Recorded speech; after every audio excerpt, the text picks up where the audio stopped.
Եթերում լուրերի ժամն է, բարի երեկո։ Եվ այսպես Բաքվից հնչող հայտարարություններին է արձագանքել ազգային ժողովի փոխխոսնակը։ Բայրամովը հարցազրույցում ասել էր, թե Հայաստանի վարչապետը ինչ-որ փուլում կտրուկ փոխել էր տեսակետն ու հրաժարվել Ադրբեջանի հետ բանակցություններ վարել, ինչի հետևանքով էլ առաջացել էր փակուղի, որն էլ հանգեցրել պատերազմին։ Ռուբեն Ռուբինյանի խոսքով դա ոչ միայն Ադրբեջանի արտգործնախարարն է ասում, այլև Ռոբերտ Քոչարյանը, Սերժ Սարգսյանն ու Լևոն Տեր-Պետրոսյանը։ Լրագրողների դիտարկմանը, թե նրանք փաստեր են վկայակոչել, Ռուբինյանն ընդգծել է, որ ինքը համաձայն չէ նրանց վկայակոչած փաստերի հետ, որովհետև այս փաստերը ճիշտ չեն։ Դա ոչ միայն Ադրբեջանի արտաքին գործերի նախարարն է ասում, այլ Ռոբերտ Քոչարյանը, Սերժ Սարգսյանը եւ Լևոն Տեր-Պետրոսյանը։ Եվ պետք է ասեմ, որ Ադրբեջանի արտգործնախարարը Ռոբերտ Քոչարյանը, Սերժ Սարգսյանը եւ Լևոն Տեր-Պետրոսյանը սխալ են ասում, Հայաստանը պատերազմ չի հրահարել, Հայաստանը պատերազմ չի սկսել, Հայաստանը չի դադարեցրել բանակցային գործընթացը։ Բայց բանակցությունները մեծ է բարել, ինչը հանգեցրել։ Ես համաձայն չեմ Ջեյհուն Բայրամովի, Ռոբերտ Քոչարյանի, Սերժ Սարգսյանի եւ Լևոն Տեր-Պետրոսյանի հետ։ Բայց փաստերը նրանք վկայակոչում, պարոն։ Ես համաձայն չեմ նրանց վկայակոչած փաստերի հետ, որովհետեւ այդ փաստերը ճիշտ չեն։ Այսինքն ճիշտ փաստեր չեն։ Արցախ Հայաստանը եւ չի ասել, որ զրոյական կետից է ասում։ Ռոբերտ Քոչարյանը ասել է Արցախը, Ղարաբաղը 88 թվականից մինչ օրս Հայաստանի մաս է։ Ըստ Ռոբերտ Քոչարյանի եւ իր գործընկերների տրամաբանության ինքը պատերազմ է հրահարել։ Պարոն Ռուբինյան, 2019-ին առաջարկ ուղարկվել է, Ներողություն, 2019 թվականին ինչ որ առաջարկ է եղել, որին Ադրբեջանը համաձայնվել է, իսկ Հայաստանը չի համաձայնվել։ 2019 թվականին չի եղել առաջարկ, որին Ադրբեջանը համաձայնվել է եւ Հայաստանը չի համաձայնվել։ Բայց ամեն դեպքում Հարգելի գործընկերներ, նախ 1000 անգամ խոսել ենք, էլի, ես չզարմանում եմ, ոնց է ամեն անգամ գալիս հարց տալիս, որը ամեն անգամ թողեք խոսեմ։ Ամեն անգամ ինձ զարմացած հարցեր եք տալիս, ոնց որ 1000 անգամ չի խոսվել դրա մասին։ Ես էլ երբ որ, հա, հաստատում եք, շնորհակալություն։ Հիացած եմ ուղղակի։ Ընդհանրապես 2008 թվականից սկսած, երբ որ ընդունվեցին Մադրիդյան սկզբունքները, բոլոր առաջարկները նույն էության մեջ են եղել եւ Լևոն Տեր-Պետրոսյանը շատ լավ նկարագրել է ինչ է նշանակում Մադրիդյան սկզբունքները։ Հայաստանը ելքեր էր փնտրում հակամարտությունը խաղաղ կարգավորելու համար, բայց նաև ակնհայտ էր, որ Ադրբեջանը պատրաստվում է պատերազմի եւ բնական է, որ պատերազմի պատրաստվող երկիրը հիմա պետք է նման փաստարկներով արդարացնի իր ռազմական գործողությունները, ռազմական ագրեսիան։ Լրագրողների հետ զրույցում ասել է քաղաքացիական պայմանագիր խմբակցության պատգամավոր Սարգիս Խանդանյանը, անդրադառնալով հարցին, թե Ադրբեջանը Հայաստանին է մեղադրում սադրիչ գործողություններով պատերազմ հրահրելու համար։ Պատգամավորը կրկին ընդգծել է, մինչև 2020 թվականի պատերազմը Հայաստանը փորձել է բանակցել իրավիճակի վերաբերյալ, փորձելով իրավիճակից դուրս գալու ելքեր փնտրել։ Վերջին 7 տարիների Ղարաբաղյան հարցի շուրջ բանակցությունների եւ Ադրբեջանի եւ Հայաստանի միջև բանակցությունների վերաբերյալ խոսակցությունները շատ թափանցիկ եւ հրապարակային են եղել, հատկապես վերջին տարիներին այդ մասին ամեն ինչ խոսվել է եւ նաեւ այդ տարիներին մենք գիտենք, որ եղել են Հայաստանի եւ Ադրբեջանի միջև բանակցություններ, այդ բանակցությունները առանձնապես արդյունքներ չեն տվել եւ եղել է դրա քննադատություն, եղել է այդ քննադատության որոշակի մասի ընդունում Հայաստանի կառավարության կողմից, բայց նաեւ աշխարհակահաղական իրավիճակի հետ կապված խնդիրները փոխվել են։ Ես չէի ցանկանա այդպես մանրամասնել Ադրբեջանի արտգործնախարարի ասածները, հաշվի առնելով, որ այդ ամեն ինչը հայտնի է մեզ, ձեզ, բանակցությունները 18 թվականից այս կողմ Հայաստանը նաև քննարկումներում ասել է, որ նաև Լեռնային Ղարաբաղը պիտի մասնակցի այն ժամանակ բանակցություններին որպես իր ճակատագրի որոշող։ Ես կարծում եմ, այստեղ ինչ որ նոր ես այդ հարցազրույցը նայել եմ եւ որևէ նոր բան այնտեղ չեմ տեսել։ Հայաստանը ելքեր էր փնտրում հակամարտությունը խաղաղ կարգավորելու համար, բայց նաեւ ակնհայտ էր, որ Ադրբեջանը պատրաստվում է պատերազմի եւ բնական է, որ պատերազմի պատրաստվող երկիրը հիմա պետք է այդ որևէ տարբեր փաստարկներով արդարացնի իր ռազմական գործողությունները, ռազմական ագրեսիան։ Շատ հետաքրքիր զուգադիպությամբ նաև նույն փաստարկներով Հայաստանի Հանրապետությանը մեղադրում էր նաև Ռոբերտ Քոչարյանը իր վերջին տված ասուլիսում։ Այդ զուգադիպությունը Եվս եւ Սերժ Սարգսյանը եւս այդ զուգադիպությունը եւս ցանկանում եմ ձեր ուշադրությանը հրավիրել, որ ըստ էության Ադրբեջանի պետական գործիչները, քաղաքական գործիչները եւ Հայաստանի նախկին նախագահները նույն մեղադրանքներն են հնչեցնում Հայաստանի Հանրապետությանը։ Ինչու չի նշվել, որ Ղազախստանից Ադրբեջանի տարածքով բերված ցորենն անասնակեր է եղել 4-րդ կարգի։ Էկոնոմիկայի փոխնախարարին զարմացրել է հարցը, իսկ ինչու պետք է նշվեր ցորենի տեսակը լրագրողների հետ զրույցում հարցրել է նա։ Լավ է, որ ճանապարհները դիվերսիֆիկացվում են, իսկ թե հետագայում բարձրորակ ցորեն կգա թե ոչ, կյանքը ցույց կտա, ասել է Պաշտոնյան։ Ընդհանրապես, եթե ճանապարհները դիվերսիֆիկացվում են, այդ լավ է։ Հիմա թե այսօր անասնակերայք է, վաղն է կգա բարձրակարգ ցորեն, դա արդեն կյանքը ցույց կտա, բայց պարզ է, չէ, որ եթե ճանապարհները դիվերսիֆիկացվում են, նշանակում է, որ պետությունը բացվում է, այսինքն լավ է, հնարավոր եւ գնիչեցում լինի, հնարավոր տարբեր բան է։ Հիմա ես զարմանում եմ։ Մենք չենք ասում, ասում եք ինչու չեն ասել 4 կարգ։ Տենց, որովհետեւ դա 4 կարգ է, ինչի պետքա շեշտեն։ Ոնց է կարծում այդ ցորենը որ եկել է, պետք չի ուղղակի եկել, հա։ Չէ, ցորենը լավ է որ եկել է, խոսքը ուրիշ բանի մասն է, խոսքը նրա մասն է, որ այդ աղմուկը ուրիշ բանի մասին է։ Չէ, աղմուկը, Ջորջան, աղմուկը։ Չէ, նախ ասեմ, աղմուկը դիվերսիֆիկացիայի մասին այդ բարձրացված չգիտեմ ում կողմից, բայց ոչ կառավարության կողմից, բայց դիվերսիֆիկացիան եղել է, շարունակվում է լինել, որը կարծում եմ լավ է, չէ՞, համաձայն չեք։ Եթե ղազախական կողմը ռուսական ցորենը բարձրակարգ ցորեն է իման։ Եթե ղազախական կողմը այդ մասին չբարձրաձայներ, Հայաստանի իշխանությունը ինքնական կասեր հայ հանրությանը ես այդ ինֆորմացիային չեմ տիրապետում ով է առաջինը բարձրաձայնել, բայց իհարկե դա գաղտնիք չկա։ Ինվոյսներով եկող բան է, ինչի մասն է։ Չէ, խոսքը նրա մասն է, որ կարելի սկզբանե ասել, որ ճանապարհները դիվերսիֆիկացվում են, բացվում են եւ այլն։ Եվ գալիս է առաջին խմբականական անասնակեր, ոչ թե ցորեն ասել։ Ինչու պետք է դա շեշտի, ես չեմ կարող հասկանամ։ Ժողովուրդ, ինչու։ Ուղղակի տպավորվում որ մենք հացի խնդիր ունենք։ Չէ, ախր ի սկզբանե բոլորը ասում էին, որ հարգելի գործընկերներ, հացի խնդիր չկա։ Սոված չենք եղել, չենք լինի, բայց ճանապարհների դիվերսիֆիկացիան կարևոր բան է։ Համաձայն չեք։ Որ հնարավոր է հացի գինը նվազի դրա հետ կապված։ Անկամ հացի գնի հետ կապված, ներողություն։ Չէ։ Հացի գնի հետ կապված կարծեմ թե հարց եղել է, այդ հարցին պատասխանվել է, որ հացի գնի մեջ տարբեր կոմպոնենտներ կան եւ միայն ճանապարհը չի, ուստի այս պահին դիվերսիֆիկացիան, ոչ թե կոնկրետ այս դեպքը, դիվերսիֆիկացիան նայած թե ինչ չափով կազդի հացի գնի վրա, դա էլ է դաժե ասվել, էլ ինչ ասվի։ Արդյոք դիվերսիֆիկացիա է այն, որ մի քանի վագոն ցորեն է եկել Ադրբեջանի տարածքով լրագրողների հետ զրույցում Հայաստան խմբակցության պատգամավոր Գառնիկ Դանիելյանն է հարցրել։ Կոմունիկացիաների ապաշրջափակում կարող է լինել այն պարագայում, երբ միաժամանակ բացվում են բոլոր ենթակառուցվածքներն ու ճանապարհները։ Սա չի կարելի համարել պատմական իրողություն։ Բաքուն խոսում է Հայաստանին հերթական պահանջներ ներկայացնելու եւ այդ պահանջները բավարարելու մասին։ Այսինքն կան լրջագույն խնդիրներ, որոնք թողած ասում են Ադրբեջանի տարածքով մի քանի վագոն ցորեն ենք ստացել, անասնակեր, նշել է Դանիելյանը։ Եթե մի կողմը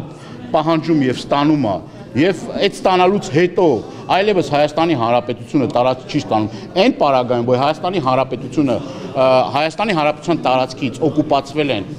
շուրջ 200 քառակուսի կիլոմետր, ըստ պաշտոնական տվյալների, բայց ոչ պաշտոնական տվյալներով խոսում եմ մոտավորապես 400 քառակուսի կիլոմետրի մասին։ Այսինքն դա միակողմանի զիջում ա եղել։ Դրա դիմաց ոչ մի բան ոչ ստացել են, ոչ էլ ես ուզում եմ ձեզ հիշեցնել, ոչ էլ որևէ մի ադրբեջանի պաշտոնյա ասել ա, որ Ադրբեջանի տարածքում կան հայկական հողեր։ Մենք դրանից առաջ էլ ինչ ենք ասում, ասում ենք սահմանազատման սահմանագծման գործընթացը պետք է արվի այն քարտեզների հիման վրա, որ Հայաստանի Հանրապետությունը մտել է սովետական հանրապետության մեջ։ Ըստ այդ քարտեզների Հայաստանի Հանրապետության տարածքը շուրջ 31000 քառակուսի կիլոմետր տարածք է։ Հացահատկի թեմայից բանակցային գործընթացի մասին հայտարարությունների ժամին իշխանական ու ընդդիմադիր պատգամավորները դարձյալ միմյանց են մեղադրել։ Ինքը որի-որ անգամ ասեց, որ Լեռնային Ղարաբաղի հակամարտությունը թոք էր Հայաստանի Հանրապետության վրա։ Հələ մի հատ էլ չբավարարվեց դրանով, որոշեց ռուսերեն գրի «Կառոտկի պավադոկ»։ Հիմա ես մի հարց ունեմ։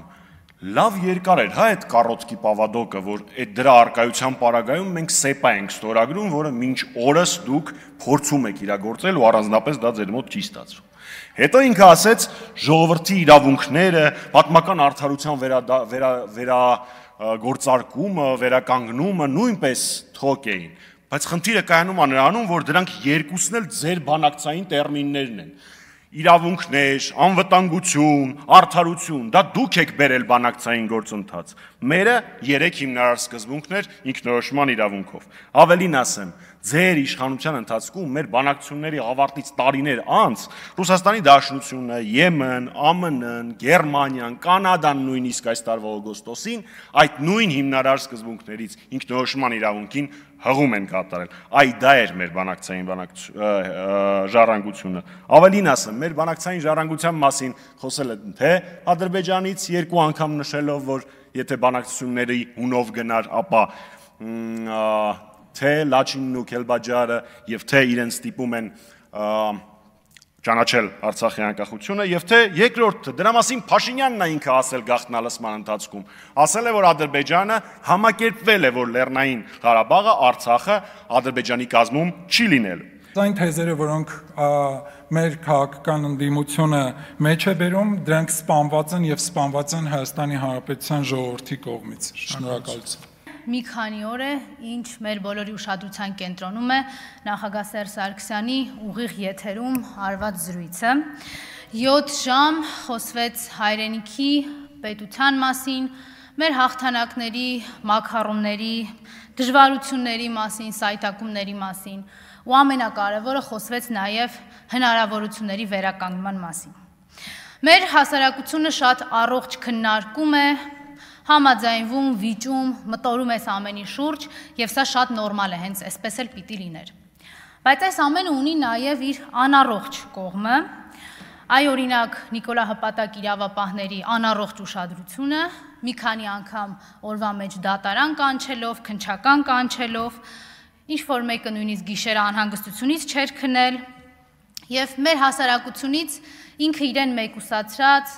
ախրանիկներով եւ ֆեյքերով պատասպարվածը չէր կարող այս առիթը չօգտագործել եւ իր անառողջ ամբողջ էությունը ցույց չտար մեր հասարակությանը։ Եվ կապ չունի թե խոսքը ինչ ֆորմատով է հնչում, կարևորը այդ խոսքը արժանանում է իշխանազավթի հակադարձմանը, հակադարձ ռեակցիային, մի շատ պարզ պատճառով, որովհետև այդ խոսքը կենթանի ապացույցն ու վկայությունն է դառնում նրա, որ հայկական ինքնությունը չի հաջողվել սպանել։ Նախ Տիկին Մկրտչյանին ուզում եմ առաջարկել, որ ինքը շարունակի Աշոտյան եղած Աշոտյանի հետ տեսահոլովակներ նկարել, երգելով եւ տարածել, որովհետև դա իր մոտ ավելի լուրջ է ստացվում, քան քաղաքական ելույթներ ունենալը։ Հայաստանում շատ ավելի էժան ներկրում են արմատուրա և մետաղական այլապրանքներ, օրինակ հարևան Իրանից և տուժում է տեղական արտադրողը։ Խնդիրը լուծելու համար պատգամավորներ Սերգեյ Բագրատյանն ու Նարեկ Աղրամանյանը պետական турքի մասին օրենքում փոփոխություն կատարելու օրենքի նախագիծ են ներկայացրել։ Նպատակն է տեղական արտադրողին պաշտպանել արտաքին ներգործությունից։ Փաթեթը քննարկվել է այսօր խորհրդարանում։ Բագրատյանն ասել է, որ նախկինում 29,000 դրամ էր տրված, հիմա առաջարկում են 55,000 դրամ 1 տոննայի հաշվարկով, որպեսզի բալանսավորեն ներմուծվող ապրանքի գինը և արտադրվող ապրանքի գինը, ասել է Բագրատյանը, պարզաբանելով, որ դրանով իսկ իրականացնում են ազգային արտադրանքի պաշտպանությունը։ Հարգելի գործընկերներ, օրենքի նախագծի նպատակը այն է, որպեսզի մենք կարողանանք մեր տեղական արտադրողին պաշտպանենք արտաքին ներգործություններից, այսինքն շատ ավելի էժան կարողանում են ներկրել արմատուրա եւ նաեւ մետաղական այլ ապրանքներ, որը պայմանավորված է հիմնականում մեր հարևան երկրում Իրանում աշխատավարձերի հետ կապված, գազի, էներգակիրների, էլեկտրոէներգիայի հետ կապված ցածր գներով։ Դրանով պայմանավորված, քանի որ Հայաստանի Հանրապետությունում ներմուծվում է էժան արմատուրա եւ մենք պետք է պաշտպանենք մեր արտադրողներին, այս օրենքի ընդունումով ցանկանում ենք այս խնդիրը լուծել։ Նախկինում 29,000 էր դրված, իսկ հիմա առաջարկում ենք 55,000 դրամ 1 տոննայի հաշվարկով, որպեսզի հավասարակշռենք ներմուծվող ապրանքի գինը եւ արտադրվող ապրանքի գինը։ Սրանով իսկ ինչպես ողջ աշխարհում է ընդունված, դա կոչվում է պրոտեկցիոնիզմ, այսինքն ազգային արտադրանքի պաշտպանություն իրականացնել, մենք դա ենք իրականացնում, որովհետև եթե մենք իմանանք երկարատև մրցակցության դեպքում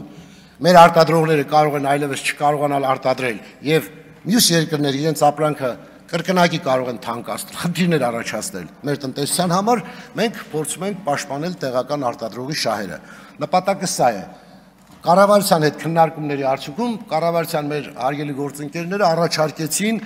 55,000-ի փոխարեն կիրառել 45,000 պետական տուրք եւ հիմնավորեցին ինչու 45,000, որովհետեւ իրենք հաշվարկի հիմքում դրեցին էներգակիրների եւ աշխատավարձի հետ կապված խնդիրները եւ բացի այդ, քանի որ այլևս Իրանի հետ մենք զրոյական մաքսատուրք ենք կիրառում, իսկ նախկինում 5% էր, այդ 5%-ը կազմում է 10,000 դրամ եւ դրանից ավելացված արժեքի հարկը 2,000 դրամ եւ գումարային դառնում է 45,000 դրամ։ Հետեւաբար մենք ընդունում ենք կառավարության մեր գործընկերների առաջարկը հաշվի չառնել արժույթի տատանումները, որովհետեւ իրանական արժույթը այս պահին արժեզրկվում է, բայց կարող է վաղը նորից վերականգնվել, այս իմաստով մենք այն 10,000 դրամը, որ 45-ից 55,000-ի սահմանում ունեինք, նպատակ ուներ նաև արժույթի հետ կապված խնդիրը լուծել, բայց կոմպետենտ վերլուծության արդյունքում գտնում ենք, որ պետք չի արժույթի տատանումը դնել ինքնարժեքի մեջ։ Այս իմաստով որոշեցինք, որ 45,000-ը բավարար է եւ առաջին երկրորդ ընթերցման ժամանակ կընդունենք առաջարկը կառավարության։ Շնորհակալություն։ Ան ինչ որ հիմա ներկայացումը շատ նման է ցեմենտային կլինկերի տուրքերի փոփոխությանը։ Թե կլինկերը, թե արմատուրան ու ամրանները օգտագործում են շինարարության մեջ։ Տուրքերի բարձրացումը մի նպատակ ունի։ Փոքրացող շուկայում ապահովել տեղական արտադրողին, եթե շուկան լիներ մեծ եւ ընդարձակվող, տեղ բոլորի համար կլիներ։ Բայց քանի որ շինարարությունը չի կարող անվերջաճել, հարկային օրենսգիրքը փոխելով, սահմանափակելով եկամտահարկի հետվերադարձի ժամկետը 25 թվականով Երևանով, շինարարությունը արագ աճեց քաղաքում, Երևանում։ Մարզերում փոփոխությունը ակնկալված արդյունքը չի տվել, գոնե թվերը ցույց չեն տալի, որ մենք ունենք շինարարական բում մարզերում, խոսքը չի գնում Երևանին հարակից, երբ ասենք Աբովյանից ավելի է տեղացնել Քանաքեռ, քան Քանաքեռից Երևան։ Ուստի ես այս նախաձեռնությունը կարող եմ գնահատել որպես մեգատրենդի շուկայի նվազման, շինարարական շուկայի նվազման առաջին զգուշացում։ Տնտեսությունը, տնտեսական աճը, որի մասին վաղ խոսեն եւ դիֆերանբներ կձոնեն, հիմնված է եղել շինարարության վրա, ոչ արտանելի շինարարության վրա, որը հասել է հագեցման կետին եւ մեզ սպառնում են բավականին ծանր օրեր նվազող տնտեսական աճով։ Հակակոռուպցիոն դատարանում շարունակվել է երրորդ նախագահ Սերժ Սարգսյանի վերաբերյալ քրեական գործի քննությունը, որը վերաբերում է նրա պաշտպանության նախարար եղած ժամանակ Իսակովի պողոտայում գտնվող հողատարածքներն օտարելուն։ Դատարանի դիմաց լրագրողների հետ զրույցում Սարգսյանն անդրադառնալով իր նկատմամբ նոր մեղադրանքներ առաջադրելու փաստին, ասել է, որ դա փաստ է, առանձին մեղադրանք չէ, եւ վստահ է, որ այդ գործերը միացնելու են մյուս գործերից որևէ մեկին։ Ինչ վերաբերում է Նիկոլ Փաշինյանի հայտարարություններին, որ հրապարակելու է բանակցային փաստաթղթերը, Սերժ Սարգսյանն ասել է, որ կարևորն այն է, որ կարողացան գոնե բանակցային փաստաթղթերը հրապարակելու խոստում կորսել։ Կարևորն է, որ կարողացանք կորզել գոնե խոստում բանակցային փաստաթղթերը հրապարակելու։ Տեսնենք։ Այժմ առաջարկում եմ ծանոթանալ աշխարհում կատարվող իրադարձություններին։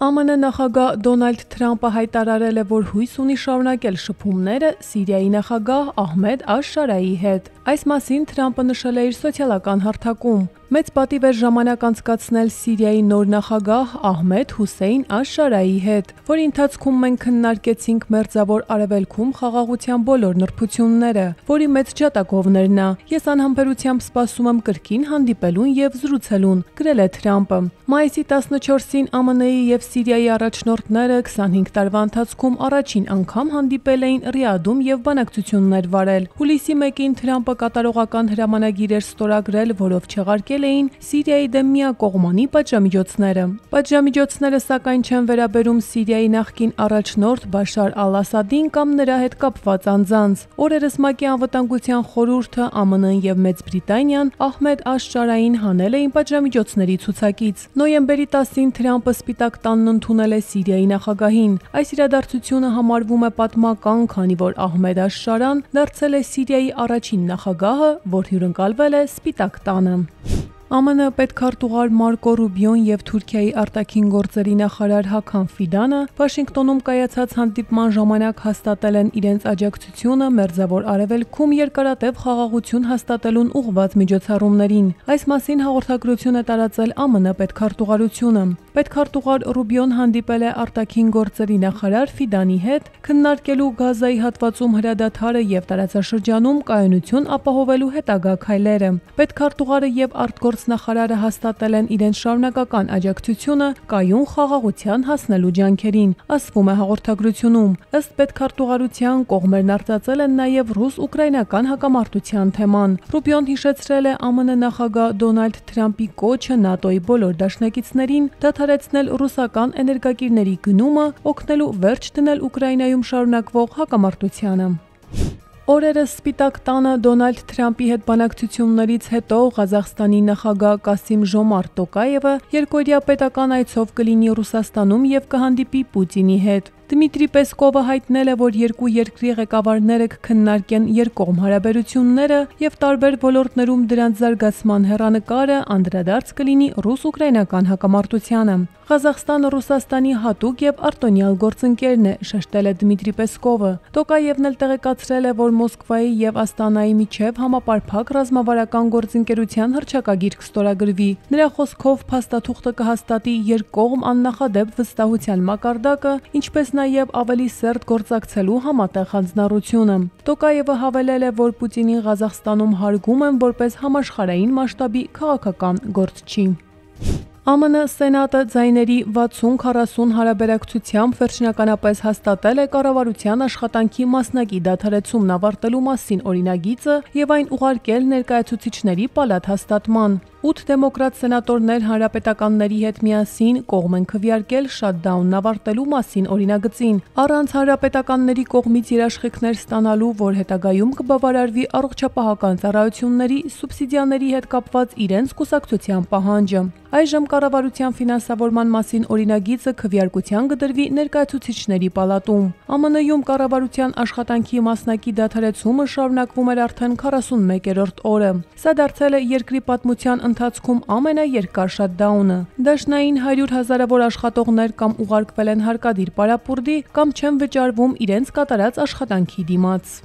Ֆիլիպիններում Ֆունգ Վոնգ սուպեր թայֆունի զոհերի թիվը 8-ից հասել է 18-ի։ Մարդկանց մեծ մասը զոհվել է սողանքների պատճառով, եւս 28 մարդ վիրավորվել է, 2 մարդ անհետ կորած է։ Ֆունգ Վոնգ սուպեր թայֆունը Ֆիլիպիններում մոլեգնել է նոյեմբերի 9-ին։ Հարաբերության ավելի քան 1.4 միլիոն բնակիչ տարհանվել է։ Փոթորիկային քամին վնասել է էլեկտրահաղորդման գծերը, ինչի պատճառով երկրի 12 շրջաններում մոտ 3 միլիոն սպառող մնացել է առանց էլեկտրամատակարարման։ Թայֆունը շարժվում է դեպի Թայվան, որտեղ ավելի քան 3000 մարդ է տարհանվել։ Ֆունգ Վոնգն այս տարի Ֆիլիպիններին պատուհասած 21-րդ թայֆունն էր։ Դրան անմիջապես նախորդել էր Կալմայեգի թայֆունը, որի հետևանքով երկրում զոհվել էր 224 մարդ։ Արմինե Գևորգյան, Update լրատվական։